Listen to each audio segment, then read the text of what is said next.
हर खबर पर होगी आपकी पकड़।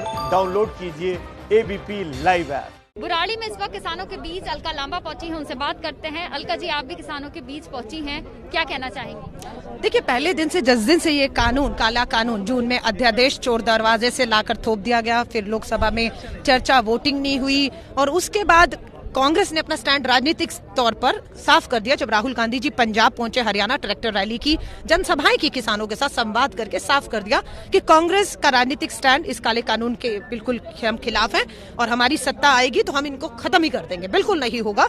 आज किसान देश का सड़कों पर है। दुख की बात है, कल से टीवी चैनल कुछ हम देख रहे हैं, ये कहा जा रहा है ये चंद मुट्ठी भर पंजाब से कांग्रेस का किसान है। कभी उसे खालिस्तान से जोड़ा जा रहा है, कभी उन्हें गुंडा बताया जा रहा है, कभी उन पे आंसू गैस के गोले छोड़े जा रहे हैं, पानी की बौछार। मांग क्या है?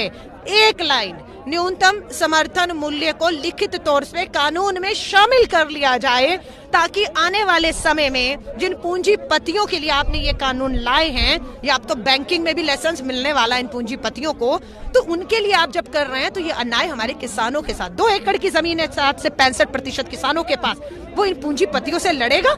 आपने कहा है कि किसान कोर्ट नहीं जा सकेगा, ये इस कानून में लिखा है। कोर्ट किसान नहीं जा पाएगा।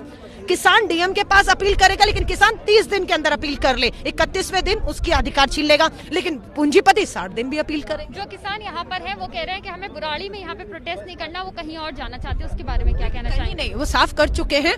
वो दिल्ली के उसी रामलीला मैदान में जाना चाहते हैं जहाँ से 2014 में उसी रामलीला मैदान से केंद्र की ये भाजपा सरकार बनी थी। आज इन्हें पता है केंद्र की भाजपा तानाशाह सरकार को कि ये किसान अगर उसी रामलीला मैदान में पहुंच गया तो जिस रामलीला मैदान से उनकी सरकार बनी थी वहीं से सरकार छीनने का भी दम रखते हैं अगर ये काला कानून वापस ना लिया। इसीलिए उन्हें बुराड़ी के इस ग्राउंड में लाकर वो बस रख देना चाहते हैं। 3 महीने 4 महीने पड़े रहिए, कौन आपसे बात करने आ रहा है यहाँ पर? इसीलिए इनकी मांग है वो यहाँ नहीं आएंगे। आप देख रहे हैं ग्राउंड खाली पड़ा हुआ है और सारा जो किसान है वो हमारे बॉर्डर पे पानीपत की तरफ हरियाणा में रुका हुआ है। रामलीला मैदान बुलाइए, उन्हें बात करिए। प्राथमिकताओं पे प्रधानमंत्री जी और देश की सरकार के हैदराबाद का नगर निगम चुनाव है। जेपी नड्डा जी कहे, रक्षा मंत्री सब वहीं पहुंच रहे, गृह मंत्री, लेकिन उनकी प्राथमिकताओं में चुनाव है नगर निगम का हैदराबाद का। देश का किसान सड़कों पर है, आंदोलित है। सारे काम छोड़कर देश के इस अन्नदाता को इसलिए सुनना होगा क्योंकि इसी अन्नदाता के दम पर केंद्र की सरकार इस तालेबंदी लॉकडाउन में 80 करोड़ लोगों के घरों में मुफ्त राशन पहुंचाने का दावा इसी किसान के दम पर कर रही है और इसी किसान की वजह से देश की अर्थव्यवस्था बची हुई है। इसलिए सुनना तो होगा इन्हें। किसान जो है वो कहते हैं कि हम बॉर्डर पर डटे रहेंगे और दिल्ली को लॉक करने की रणनीति जो है बना रहे हैं, उसके बारे में क्या कहेंगे? क्या दिल्ली को लॉक करके किसानों की जो बात है वो हल हो पाएगी? क्या संवाद हो पाएगा सरकार से? मैं दिल्ली की हूँ, दिल्ली में पली बड़ी, यही की विधायक रही हूँ।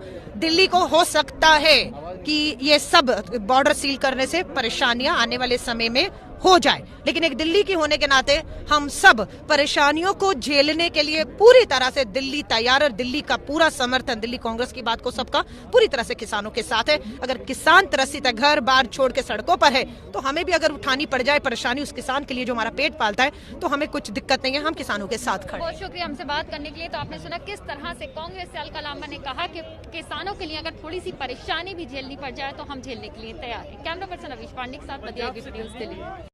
एबीपी न्यूज आपको रखे आगे।